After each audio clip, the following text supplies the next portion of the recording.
Hello, everyone. I wanted to start more on time today. I figured that way Merz and Gonger would miss it. And I was right. They're not here, which is fine. We don't need them. We've got some real heavy hitters. We got Dave Eggert here from Cranes, which recently named me their 2025 Newsmaker of the Year for Detroit, along with Dan Campbell, many others, the highly respected CEO of Blue Cross, Trisha Keith, a lot of people. But there were not very many. There weren't very many. There were like 10 people, but I'm their Newsmaker of the Year. Thanks for being here. Mr. Plutus here, highly respected on Michigan radio.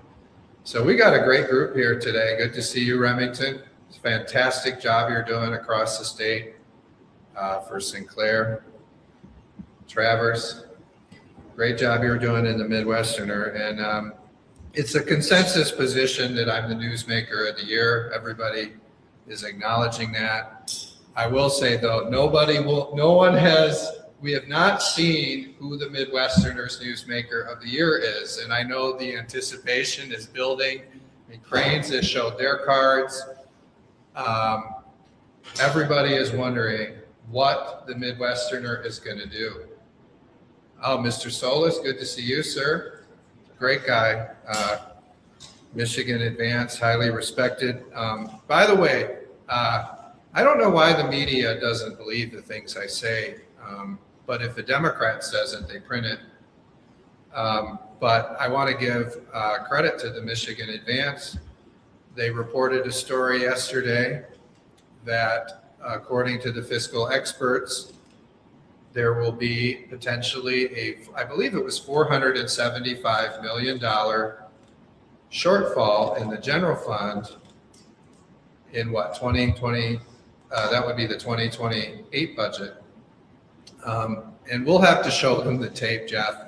So I came up here when we made the budget deal, and I said, the reason we're making this budget deal is because in the 2027 budget, which is what we're working on now, and the 2028 budget, which is next year's budget, the next year, once I'm reelected speaker, we'll be working on the 2028 budget next year.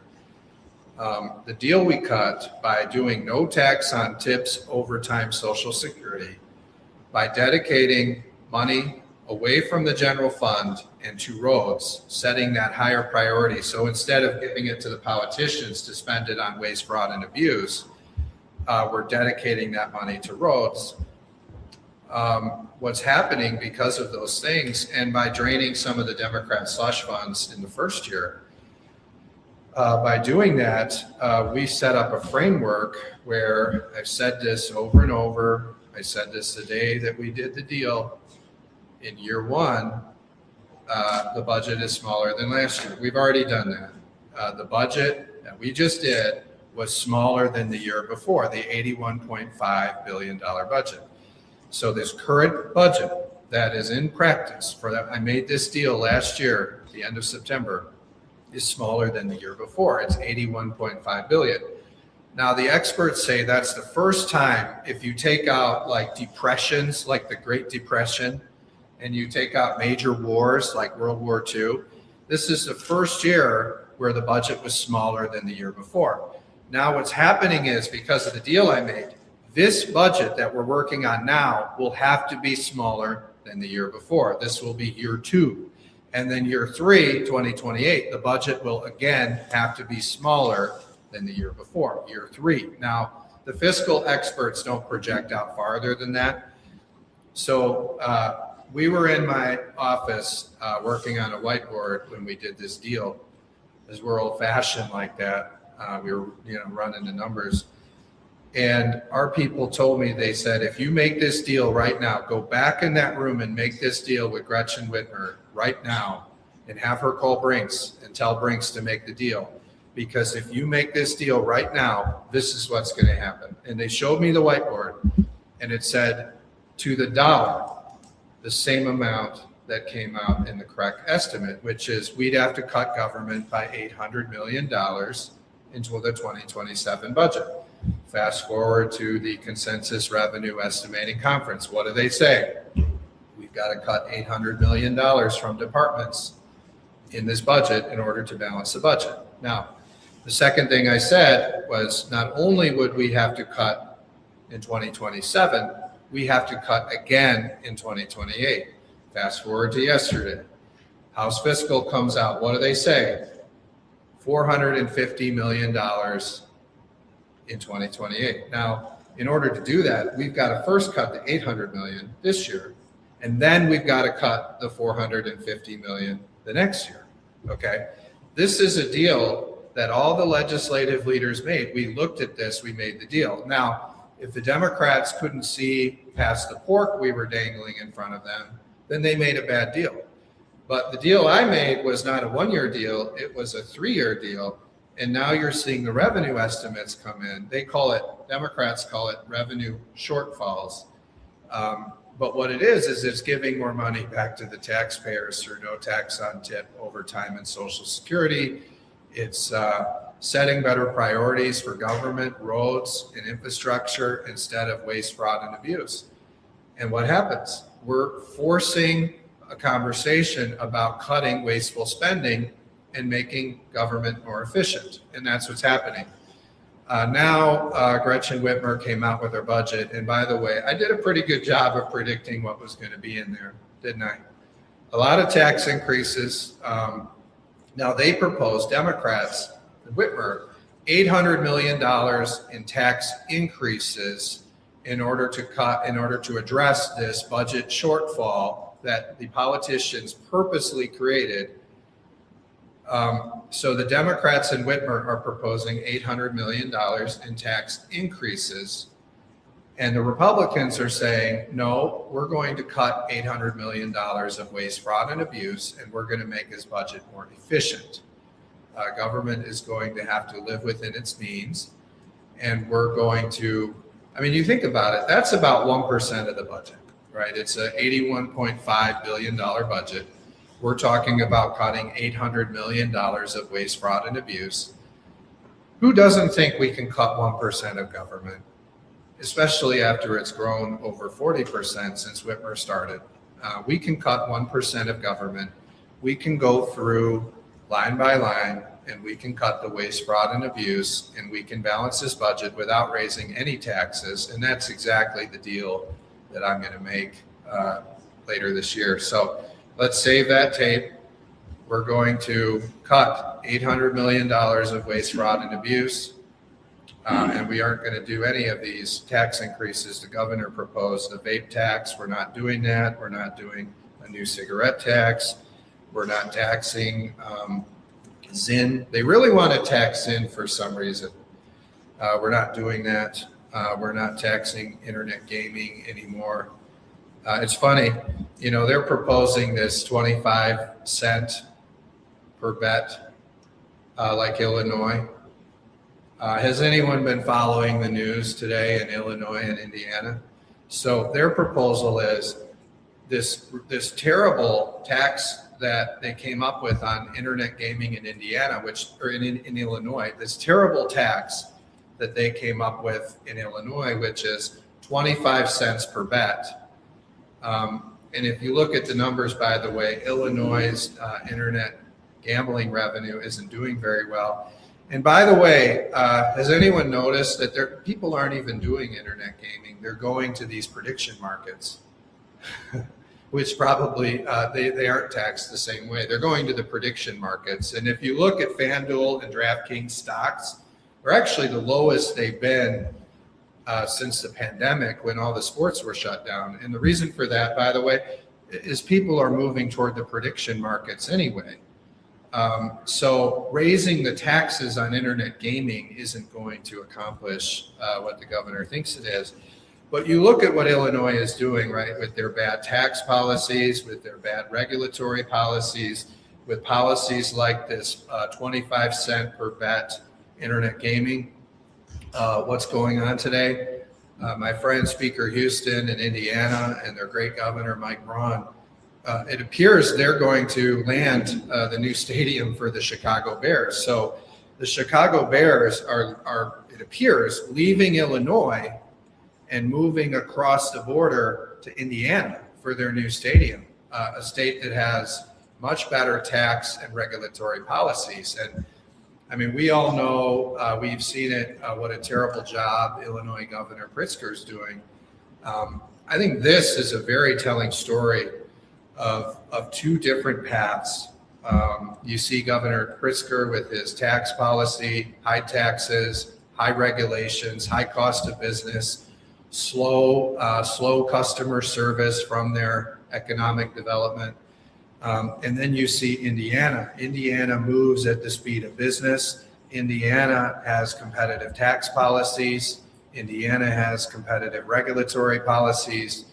And Indiana is going to steal the Chicago Bears from Illinois. I don't think there's a better case study to show the difference in these policies that you see. I mean, Indiana has moved forward to lower their income tax. Indiana is improving their customer service. They have one of the best customer service of any state in their economic development, helping not just the land businesses, but in the conversations that I've had with Indiana Governor Braun, what they're doing is they're focusing on growing their existing business. So they believe if we can solve the problems of our existing businesses, then what we're doing is we're making it not just better for our existing businesses, we're also reducing barriers for outside businesses that want to come into our state. Illinois doesn't do any of that. So I really applaud the state of Indiana for likely winning the new stadium and relocating the Chicago Bears to Indiana. Whoever thought we would see that? And hopefully Michigan can learn from this. Hopefully we can put together competitive tax policies, competitive regulatory policies. We can streamline and improve our customer service, and we can start landing big deals like Indiana is, because these are the states we're competing with. But anyway, just to talk about this, we're not doing internet gaming. We're not doing a digital advertising tax. We're not going to raise taxes on garbage. And we're not going to raise hunting and fishing fees. I will never support raising hunting and fishing fees. So all of those proposals are not going to happen. We're going to have to cut $800 million of waste, fraud, and abuse and balance this budget. It's less than 1% of the state budget. We can make it happen. I've identified already $5 billion of waste, fraud, and abuse in this budget, including there's another 3,000 ghost employees.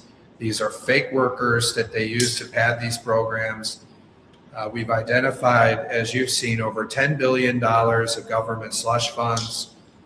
Of that, the government is literally getting $600 million a year of interest off of the taxpayers from the excess in budgeting every year. They budget a lot more every year than they need, and they're keeping the money, and they're getting $600 million a year in interest because they have so much money, but yet they're proposing raising your taxes. It is insane. We've got to stop it. And as Speaker, I will stop it, and the House Republicans will stop it.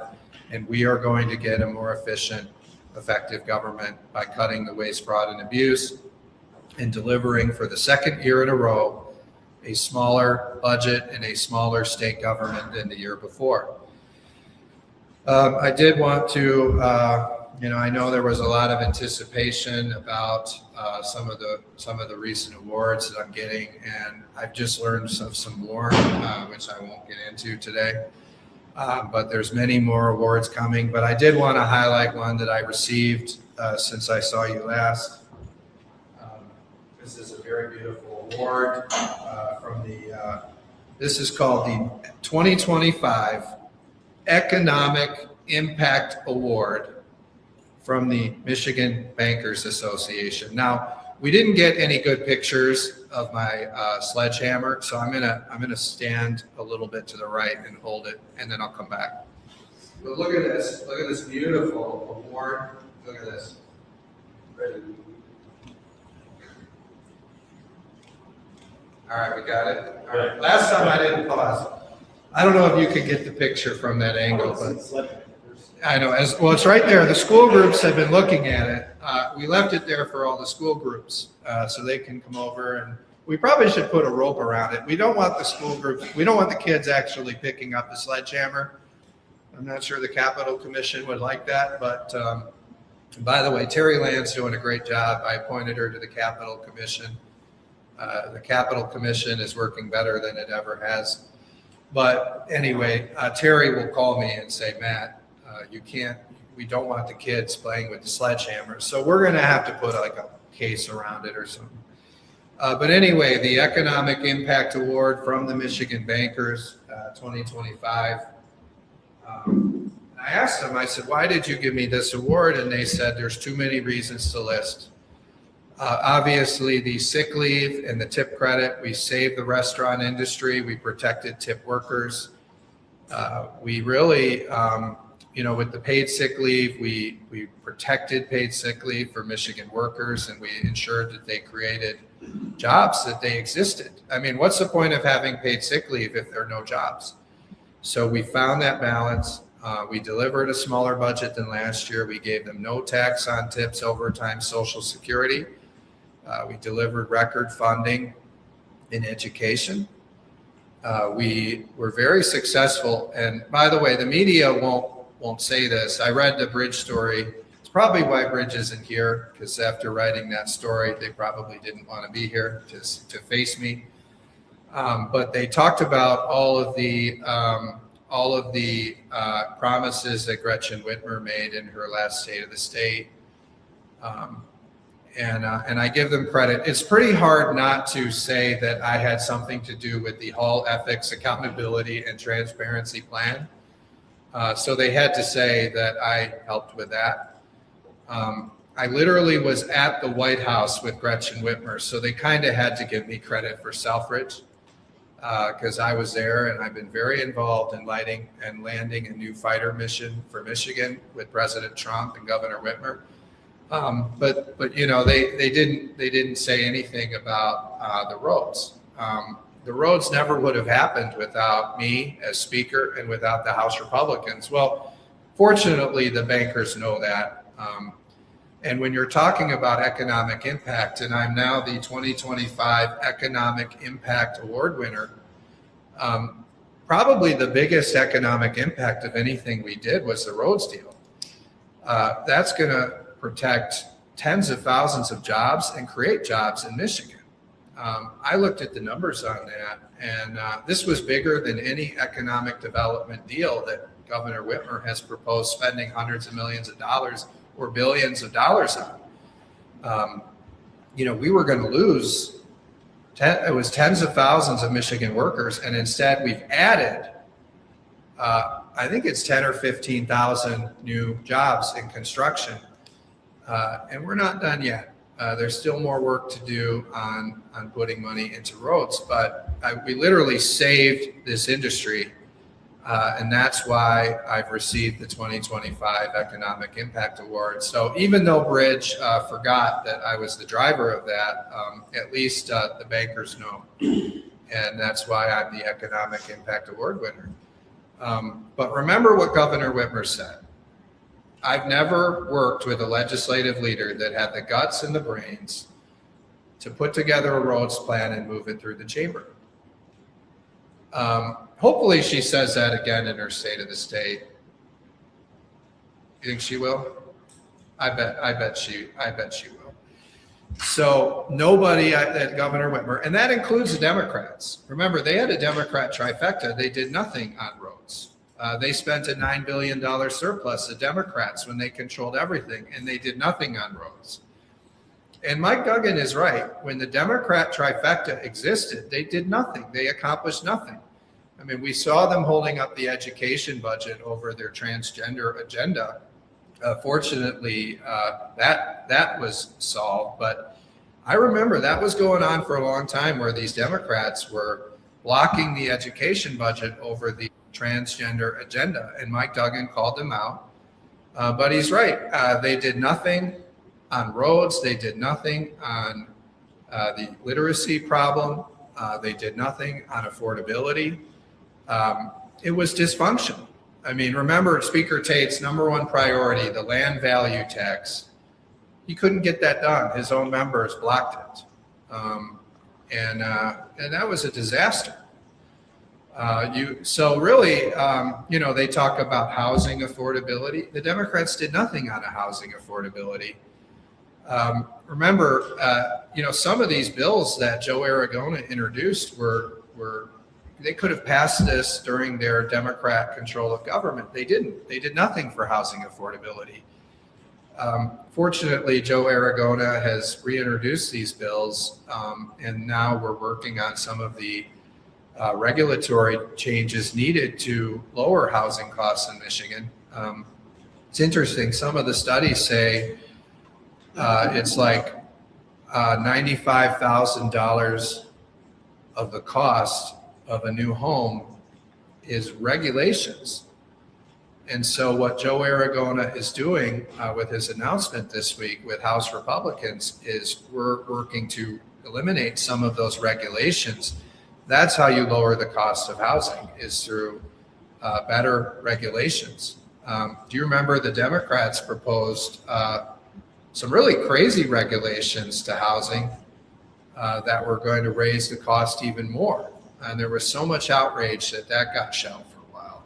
But remember, they were going to put in higher insulation standards. They were going to make sure that there were you had to have these certain sprinklers in every house and all this. It was going to add hundreds of thousands of dollars more to the cost of home building it's ridiculous.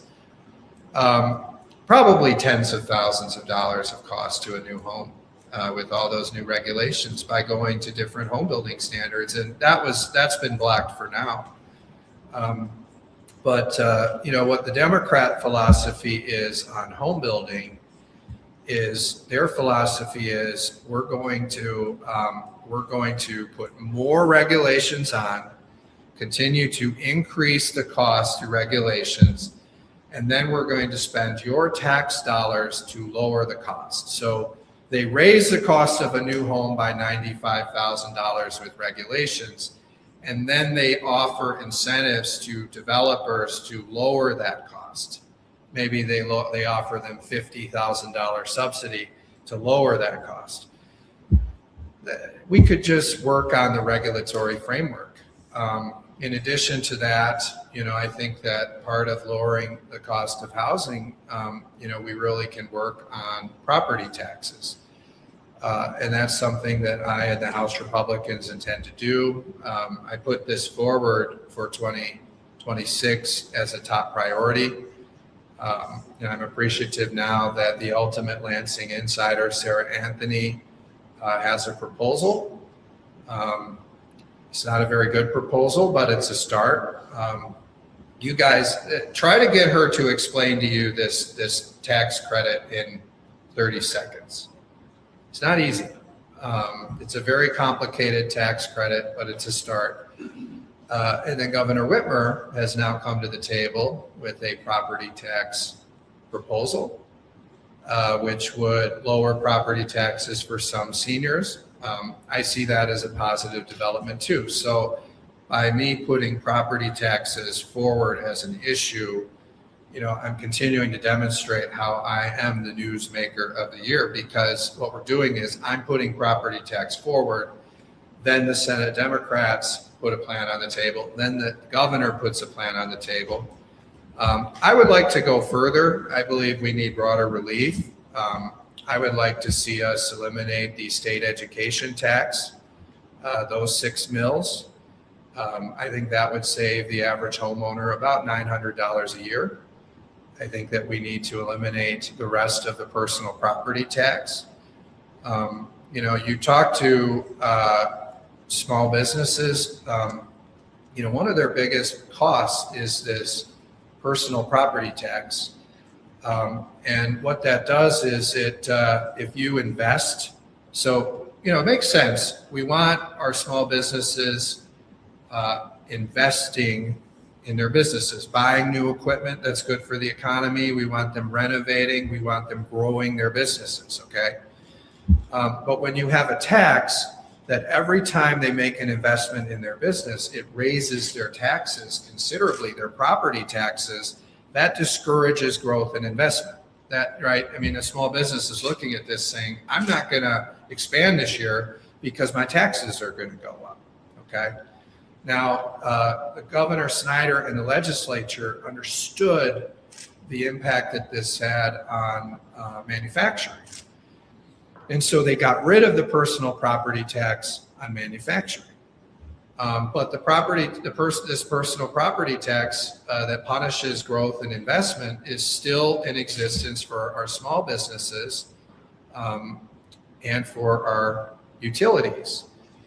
And I look at this, and I'm putting a lot of pressure on these, these utility executives, and I'm saying, look, I want to see you lower costs, and I want to see you invest in the grid. I would like to have a more reliable grid. Michigan has one of the worst reliable grids, and you get a little bit of wind. I mean, just a little bit of wind, and then your power gets out, and we see that all the time, and people get mad. Well, in order for those investments to occur, the utilities also pay a higher personal property tax. So if we make all the investments that we need in the grid, the property tax on the utilities is going to go way up. Well, what are they going to do? They pass that on to us.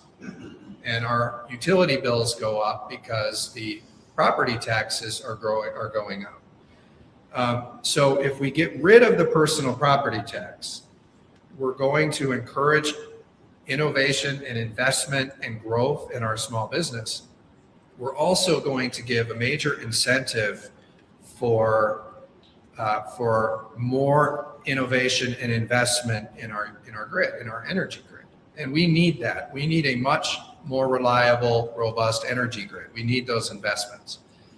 Now, if we get rid of the personal property tax, I would also add to that, we're going to have to require the utilities to lower their rates.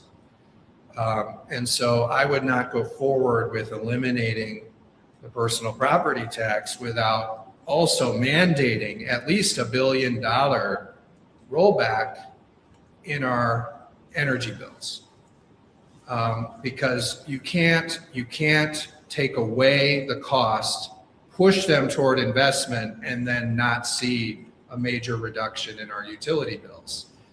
And I think this will lead to major savings for our residents of Michigan. We can get a more reliable grid and a more affordable energy bill. And one of the things I hear a lot from people across Michigan is our energy bills are too high. This will, by forcing them to roll back your rates by $1 billion and give them an incentive to invest in the grid, we'll be lowering rates considerably and will be improving reliability so you won't get those power outages. The third thing that I think we need to do is we need to eliminate the real estate transfer tax completely.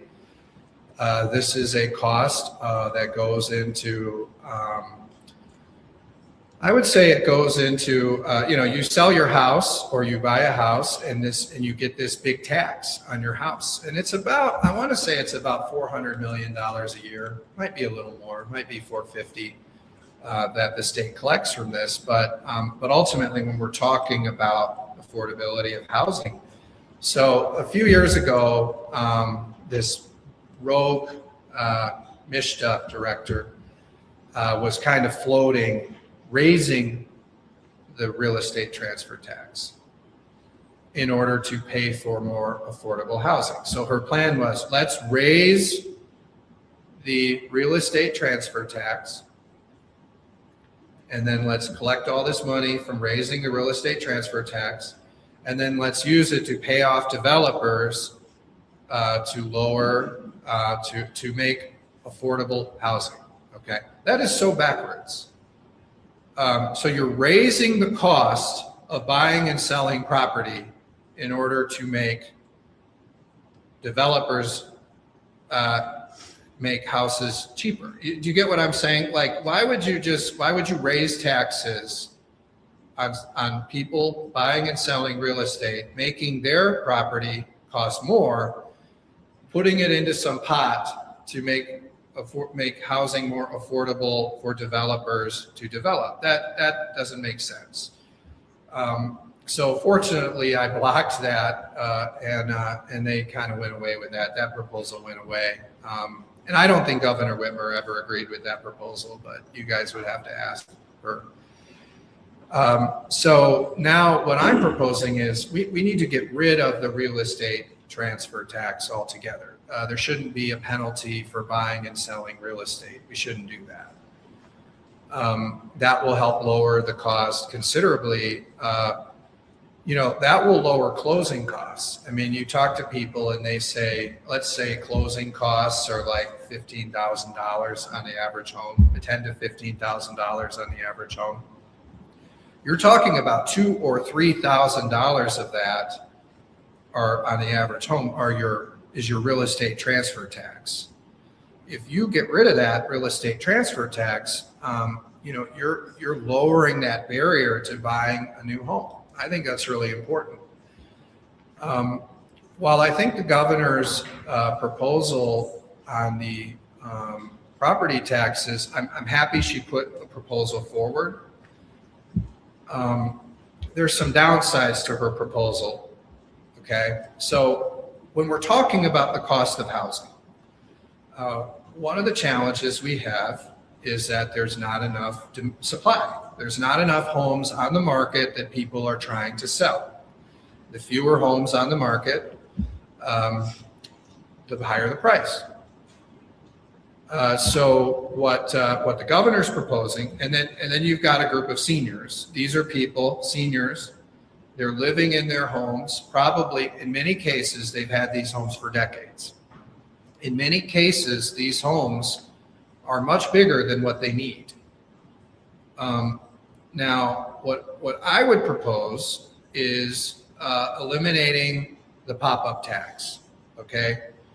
I think that some of the proposals of the past, there were some very good things in Proposal A. There were some very good things in Headley. The problem is when you're restraining the growth of property taxes to inflation or 5%, whichever is lower. And by the way, under Biden, it was basically 5% every year. And that's why we're having this problem, because it's like 20% higher than it was after Biden. It's growing by 5% a year. Okay, it would have grown by a lot more than that probably if it weren't for those protections. Okay, the problem is as soon as you sell your home, you lose all of that, and it goes all the way up to the real value and half of that. So what happens is the efforts to keep your property taxes lower than inflation are only protected while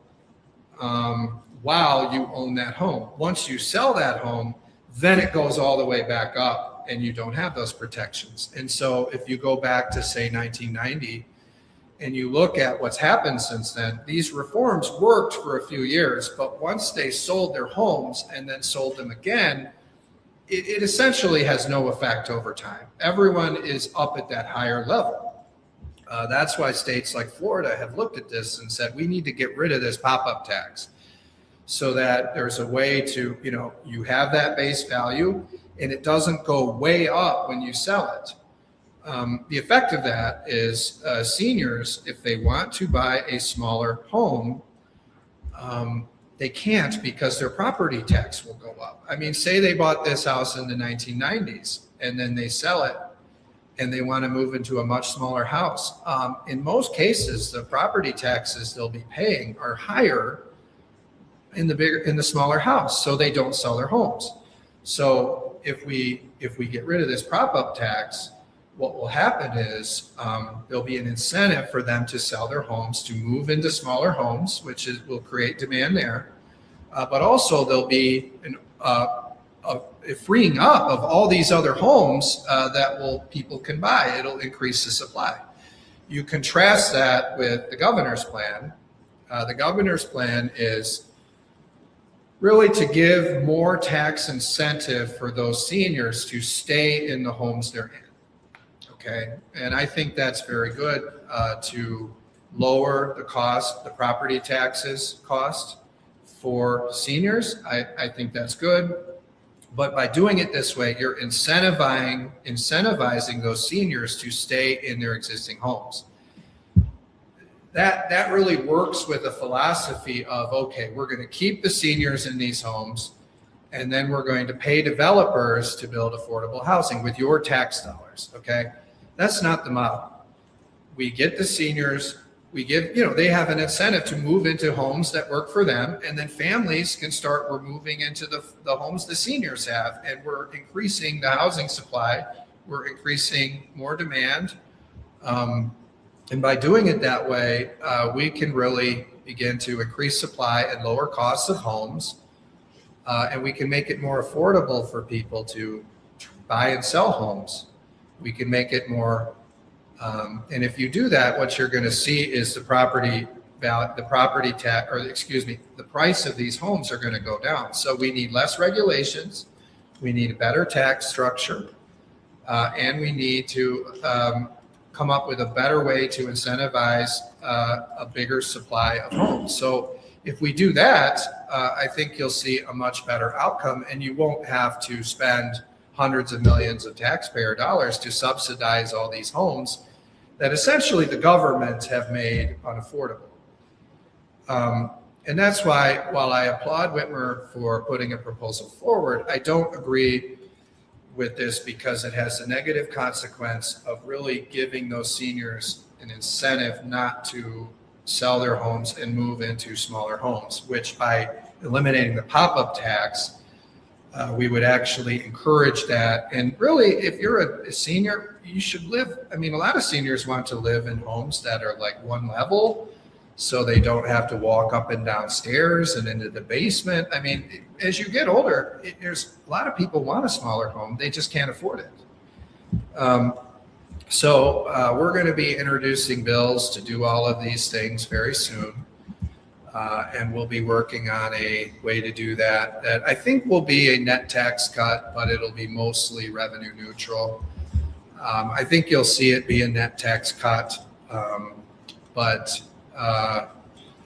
we're going to backfill all the schools, and we're going to backfill all of the local governments. I think it's really important that our local governments are made whole. I think it's important that we continue building on all the record investment that we've made in schools under my leadership and the House Republican leadership in the House. So we'll do it in a way that's probably a net tax cut, but we're going to make sure we make all the schools whole and all the local governments whole. So more to come on that, but I'm grateful that Sarah Anthony and Governor Whitmer have expressed an interest in property tax reform. But we need real, bold, and meaningful property tax reform, and also really bold reform to lower the cost of homes. So you want to lower the cost of buying and selling a home, you want to lower the cost of having a home, and you want to lower the cost of property taxes. And so I look forward to those conversations continuing. So there's probably a lot more I could get into, but I'll just stop there for any questions. And it's okay if they're not. Hey, Beth. Hey, so your tax plan is to eliminate the 6% education tax, personal property taxes, real estate transfer tax, and the pop-up tax. And that's going to be revenue neutral? It'll probably be a net tax cut, but a lot of it will be revenue neutral. And I would call it the $6 million. Yeah, the $6 million state education tax. So, I'm really an expert in property taxes. I've been talking about it for a long time. And what I would say is so the mills vary.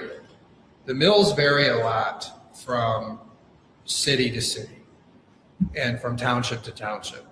But the state levies, the only tax the state levies here is the $6 million state education tax. So I think the state can eliminate that $6 million state education tax I estimate that'll save the average homeowner $900 a year.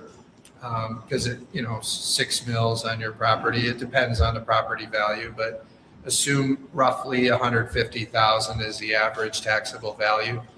It'd be about $900 a year. And so we're going to do that, but we're also going to replace all the revenue for the education tax too. And I have a plan to do that, which I'll share with you another time. Yeah, Ben. I think with the government proposing tax increases right out of the gate, you talked about tax cuts and saying, well, entertain those increases. Are the seeds already planted here this early in the cycle for another late budget fight and potentially back-to-back government shutdowns? Well, if you ask the governor, there was no government shutdown because the governor said the government just stays open when she says it does. And I give you guys credit. Even you guys didn't buy that. I mean, I think they buy just about everything the governor says, but even that was even a bridge too far for you guys at the Michigan Advance. But remember, what we did was we passed a continuing resolution, a clean continuing resolution. And do you remember they were all mocking us for passing the government shutdown prevention plan? And that was literally what stopped the government shutdown. It's kind of ironic. But I'd just say it depends. It depends how committed the Democrats are to raising taxes and raiding the rainy day fund. Because that's a bright line. We're not raising taxes and we're not raiding the rainy day fund. This is not a rainy day. And by the way, did you see Mamdani come out and propose raiding the rainy day fund in New York City to grow government?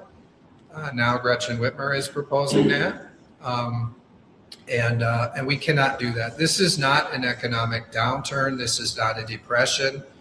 I heard recently, Michigan is more affected during these major economic downturns than other states. We should be putting more away for a true economic crisis and not spending our reserve money during a time that isn't an emergency. This is a deal that was a bipartisan deal that forced government to become more efficient this year. So if the Democrats are dug in on raising taxes and on raiding our rainy day fund and spending more than we take in, then we're going to have a prolonged budget battle. My hope is, though, as the top deal maker up here at the Capitol, that I'll make a deal with Governor Whitmer. We'll shed all of the proposals for higher taxes and for raiding the rainy day fund. And we'll make a deal to shrink government by 1% and eliminate waste, fraud, and abuse and deliver a balanced budget that is equivalent to the revenue we're taking in. I'm also hopeful that we'll have bold property tax reform and we'll lower utility bills by forcing the utilities to lower their rates by at least $1 billion. And we'll increase the housing supply and we'll lower the cost of housing. So I think we can do all of those things. I also think we can do bold things on healthcare too to lower the cost of healthcare. Just as a follow-up, if the Democrats do agree with your housing proposal and tax reform proposal, are you willing to give them at least one of their tax increases? No, we're not going to do any of their tax increases. Yeah, Dave Eggert. You mentioned trying to get to a revenue neutral position. So are you looking at tax increases somewhere else in the budget to offset these tax cuts and property tax cuts? Right. Yeah, I'm looking at that because in order to make it, I think it'll be a net tax cut because I think we have too much revenue now, and we'll have to replace. We'll have to come up with a more fair way to fund schools and local governments. We'll have to do that because we want to continue to make record investments in education and local government. So, we'll come up with a different way to get the funding for local governments and schools, something that's more fair than taxing homeowners every year 6 mills. which is about $900 a taxpayer. So we're going to come up with a more fair way to do that. I have a plan to do that, but I'm going to wait to tell you what it is. But you're right, we'll have to replace it. But I don't think we need to replace all of it, just what goes to schools and local governments. Yeah, Travers. Oh, hold on. Did you have a follow-up, Mr. Egger? Do you have a total for how much of the property, what's the overall billion? Yeah. What do you think it is, Jeff? It's like 4 billion, something like that. Is that right? Probably about 4 billion. That would be the cut of all those four I together. think that's right. Do you agree with that, Gideon? It's probably about 4 billion. So we'll find it. By the way, I told you there's already $5 billion of waste, fraud, and abuse. So we'll find it. There's a lot of other things we don't need, but we're also going to replace a lot of the revenue. But we're going to do it as a net tax cut. Yeah, go ahead, Travers. I was just wondering if you could share your perspective about the 2 police officers in Detroit that were fired because of their assistance. Oh, you heard about that? Yeah. Yeah, did you guys all hear about this? This is really unfortunate. So, I had the opportunity to speak to Mayor Sheffield about this, and Mayor Sheffield and I, we're getting to know each other. And by the way, she's another newsmaker of the year, according to Cranes. And I understand why. I mean, she won that election pretty big, so I give her credit for that. But we have a problem here. I think one of the things that we need to see from the city of Detroit is cooperation with ICE. It's my understanding that these 2 officers didn't follow their protocol. But on the other hand, I mean, what happened was the arrest of, and now hopefully the beginning of deportation against somebody who was a very serious criminal. And so while you have this small process violation, you have someone who is a very serious criminal that now is in the custody of ICE and is now hopefully going to begin deportation hearings. We don't want criminal illegal aliens in Michigan. I mean, you look at all the violence, the murders, the criminal sexual conduct that's occurred by some of these criminal illegal aliens. In order to make Michigan safer, we need our local governments cooperating with the immigration enforcement. So, I understand the need to, educate those officers on their policies, but I would say an outcome where these 2 officers are fired would be completely unacceptable to me and to the House Republicans. And so I'm really hoping they find a resolution that results in a more appropriate way to handle this. I think these 2 officers were doing their job. And at the end of the day, right, they're dealing with a very serious criminal that is now in the hands of ICE. And so I would say it's a very serious problem if the city of Detroit fires these 2 officers. And I think we would have to look at some of our policies in the House. We have a House resolution that this body adopted that said we're not going to give some of the pork spending to cities that are sanctuary jurisdictions.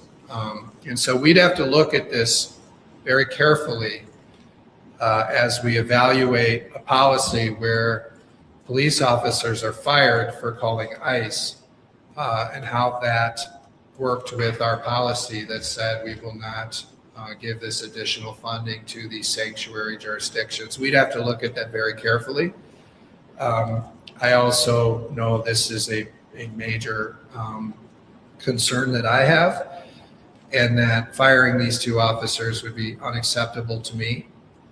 and would very much sever the relationship that we're building between me and the city of Detroit.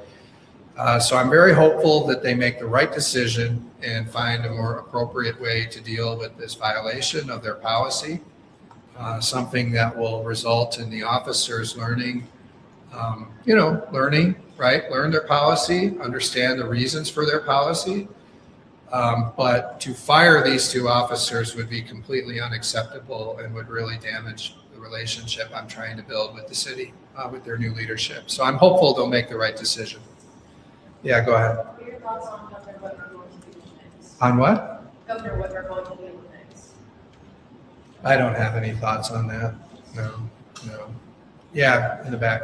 House oversight kicked out the bills to the statutory bans on NDAs for legislators and staff. Oh, did they? Yeah. So House Oversight kicked out bills to stop the politicians from having NDAs? And staff. Yeah. How quickly or so would you expect that to go through the House? Okay. Yeah, well, I give Rick credit.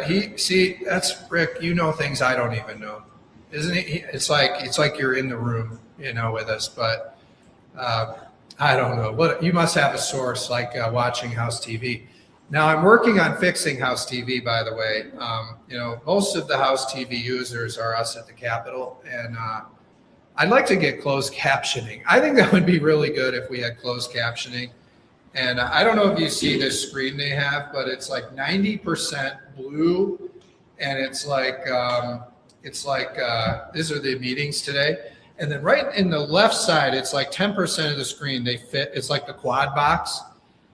So I'm working on what if this was like NFL Red Zone where it was just the quad box and you could watch 4 committees at once and they had closed caption. We could all go a lot further. So I'm working on those changes. But yeah, I mean, this is one of the things that I've called for a long time is to stop these NDAs. So I'm happy that the House Oversight Committee is moving forward on that. I'm not under any NDAs, and I really think we should be approaching these projects, whether they're data centers, whether they're battery plants, whether they're semiconductor plants. When we're going into these communities, we really should come in and communicate, get their buy-in, and these NDAs don't accomplish that. So I used to think that if there were people that had strong disagreements that had NDAs, you had the protections there. But the public doesn't think that. The public says all the politicians are in cahoots. So the better approach is just to get rid of the NDAs and to be honest about what we're trying to do in these local communities. And then maybe the communities would support it more. And if the communities learned more earlier and were more bought in, you wouldn't see these uprisings later. And I think it would be better for everybody. So we're going to move on it, but I'll have to look at what they passed. But I'm very happy to hear they're doing that. Remington. What's your response to the Department of Justice investigating 3 school districts here in Michigan, Detroit, Lansing, and one in Wyoming, for the sexual orientation and gender ideology, so they say? I think it's a good thing. I'm very happy to see that happening. We need to be very, we need to handle these things appropriately, right? And most people don't want their young kids learning about some of these things at very young ages. And so hopefully the Department of Justice gets to the bottom of it. And if it's going on, they put a stop to it. So I appreciate that the Department of Justice is looking into these districts. And hopefully the districts are following the law. And if they're not, then I hope the Department of Justice holds them accountable. And I would welcome more investigations. You look at this MHSAA and what they're doing with the transgendered athletes. Somebody should investigate that too, honestly. Was there something here, Ben? Yeah, you mentioned the Arizona Yeah. housing bills. Yeah. You spoke pretty highly of them, received appeared fondly, but at the press conference, it was asked if you supported those bills and would move them quickly through the House. And he said you supported them in concept, but couldn't give a definite. Can we get a definite now, or is that a priority for you this year to move those bills as they are? Well, I like some of them, I'm still looking at them. There's a lot of Democrats' names on there, so I'm looking through them. But I agree with them on the concept of reducing regulations. I mentioned that it's like $95,000 to the cost of a new home, all these regulations. And to the extent that these lower those regulations and lower that cost, I think you'll see us move at least some of them. Yeah. But some of them are in the Senate and they would have to move, and good luck with that. Are they here today? Does anyone know? I believe they are. You think they are? But see, we're not sure if they're here. Go ahead, Travers. In Governor Whitmer's budget, there was $10 million for arts and culture. Oh, yeah. Is that something that you would be cutting in your budget? Yes, yeah, I would definitely see us cutting the $10 million for the wasteful art and culture grants. I mean, these go to barbershop quartets, glass blowing groups, puppet art groups. I never knew what puppet art was until I started looking into these grants. And apparently there are these two competing puppet art groups in Detroit, and they all get hundreds of thousands of dollars of your tax dollars. And, we all support the arts. Arts are a good thing for our communities and our culture in Michigan. But when you got to cut $800 million or raise taxes, these are the kind of things that we can cut. And I would support cutting again. Yeah, David? Follow up on Pat's question about the housing package. Yeah. How do you approach that issue from the issue of local control, and how does your Republicans have been for local control on things like Right. citing? This is something where local governments say it should be up to them to decide things like setback requirements, minimum lot sizes, things like that. I wonder if we could kind of address that. Well, I would compare it to like these sanctuary policies, right? I mean, like in the city of East Lansing is a sanctuary city. We're going to see about Detroit, depending on how they handle this issue with these two police officers. But when a local government is out of control, then it's the job of the state government to step in and to set better criteria. It's my view that the state is delegating a lot of this authority to the local governments. We want the local governments to wield it responsibly, but if they don't, then the state has to come in and give them better guidelines. And so in the case of a lot of these extreme regulations that we're seeing on housing in these local governments, we're going to review them, and where we see that they're adding too much cost, where we see that there's more costs than benefit, we're going to have to come in and clarify what the local governments can do and what they can't do. And we're prepared to do that here on housing. Yeah, Beth. I wanted to follow up on a question Dave asked earlier about how you would make like schools and local governments whole if you were to cut these property taxes. So you're saying you could find savings within current departments to mitigate that $4 billion, but you would also find new revenue somewhere to like raise taxes elsewhere? Right. So first of all, we could do it solely by eliminating waste, fraud, and abuse, and I've shown that. I mean, there's over $4 billion of waste, fraud, and abuse that I've identified. Schools would be a much better use of that than the waste, fraud, and abuse. They're spending on it now. Now, separate from that, I also would support coming up with a more fair way to raise revenue to make schools whole and local governments whole, but overall it'll be a net tax cut. And I do have a plan, but I'll share that for another time. Why not share it now? I mean, some of you guys, I don't want to give you too much at once because you guys, you're busy people and you might not get it all right. But Go if ahead. we publish this, people are gonna be worried. Well, you just tell them, you see, you'll probably leave it, I'm not gonna pick it. No, I'll say you Some have of- a plan. but Well, I have a you won't plan. say it. I'm not gonna get into it today, but it'll be, lower taxes, but we're gonna replace all the funding. It's revenue neutral on the schools and on, local governments. Are you looking at a sales tax?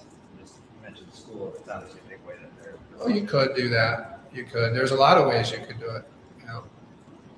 Anything else? All right. Well, normally I like to end when session ends, but I thought I'd go a little longer for you guys today because I like you all so much. So I hope everyone has a very nice remainder of their day and enjoys session. Thank you.